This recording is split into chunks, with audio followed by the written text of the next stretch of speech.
प्यारे बच्चों नमस्कार। मैं शिवबचन प्रसाद बौद्ध सर्वोदय बाल विद्यालय विजय इनक्लेव शिक्षा निदेशालय राष्ट्रीय राजधानी क्षेत्र दिल्ली का वर्कशीट नंबर 5 विषय हिंदी का लेकर प्रस्तुत हूँ। प्यारे बच्चों, ये आपको वर्कशीट पूरा करने से पहले ये सब लिखना चाहिए।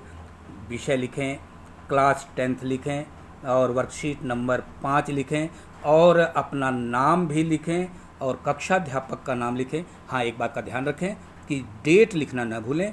14 जुलाई 2021 की वर्कशीट है ये।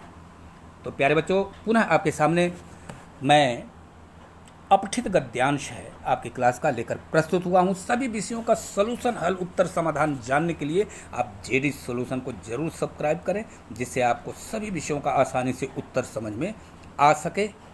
और आइए इस अपठित गद्यांश को पढ़ते हैं। देखिए, नीचे सुभाष चंद्र स्वामी विवेकानंद का चित्र बना है, एक तिरंगा है, अशोक चक्र है। और ध्यान से आपके मन में ये बात तो आई रही है कि ये जाहिर किसी बहुत बड़े है शख्सियत के बारे में बात कही गई है। तो आइए इस गद्य के टुकड़े को पढ़ते हैं और इसमें पूछे गए प्रश्नों का उत्तर समझने का प्रयास करते हैं। प्यारे बच्चों, एक बार स्वामी विवेकानंद एक के पास उनका एक शिष्य आया। उसने कहा, स्वामी जी, मैं आपकी तरह भारत की संस्कृति, दर्शन और रीति रिवाजों का प्रचार प्रसार करने के लिए अमेरिका जाना चाहता हूँ। यह मेरी पहली यात्रा है। आप मुझे विदेश जाने की अनुमति और अपना आशीर्वाद दें। स्वामी जी ने उत्तर दिया, सोच कर बताऊँगा। शिष्य समझ गया कि उसे वे अमेरिका नहीं भेजना चाहते। वह उनके पास ही रुक गया। 2 दिनों के बाद स्वामी जी ने उसे बुलाकर कहा, तुम अमेरिका जाना चाहते हो तो जाओ, मेरा आशीर्वाद तुम्हारे साथ है। शिष्य ने बहुत विनम्रपूर्वक स्वामी जी से 2 दिन बाद उत्तर देने का कारण पूछा। स्वामी जी ने कहा, मैं देखना चाहता था कि तुम्हारे अंदर कितनी सहन शक्ति है, कहीं तुम्हारा आत्मविश्वास डगमगा तो नहीं रहा है। लेकिन तुम यहाँ रहकर निर्विकार भाव से मेरे आदेश की प्रतीक्षा करते रहे, न क्रोध किया, न जल्दबाजी की और न ही धैर्य खोया। जिसमें इतनी सहनशक्ति और गुरु के प्रति प्रेम का भाव होगा, वह शिष्य कभी भटकेगा नहीं। किसी दूसरे देश के नागरिक के रूप मन में अपने देश की संस्कृति को अंदर तक पहुंचाने के लिए ज्ञान के साथ साथ धैर्य, विवेक और संयम की आवश्यकता होती है। मैं इसी बात की परीक्षा ले रहा था। शिष्य स्वामी जी का यह उत्तर सुनकर अभिभूत हो गया। तो प्यारे बच्चों, ज्ञान पाने के लिए बड़ा धैर्य, संयम, विवेक की ज़रूरत होती है। अपने देश के प्रति, अपने गुरु के प्रति प्रेम है तो वह व्यक्ति या वह बच्चा जीवन में कभी पीछे नहीं रहेगा। आप भी अपने गुरुओं का सम्मान करते हैं तो आप 2-4 लाइन लास्ट में ज़रूर लिखिएगा। आइए प्रश्न पढ़ते हैं। प्रश्न नंबर 1, स्वामी जी का शिष्य किस उद्देश्य से अमेरिका जाना चाहता था? उत्तर आपको यहाँ लिखना है। आप देखिए, इसी में है उत्तर, आप लिख सकते हैं। उत्तर लिखिए, स्वामी जी का शिष्य भारत की संस्कृति, दर्शन और रीति रिवाजों का प्रचार प्रसार करने के लिए अमेरिका जाना चाहता था।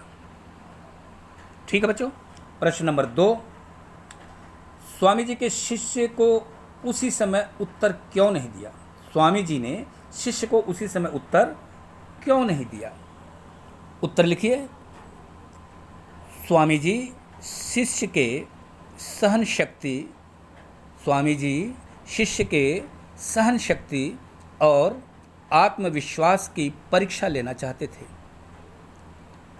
इसीलिए स्वामी जी ने उसी समय उत्तर नहीं दिया।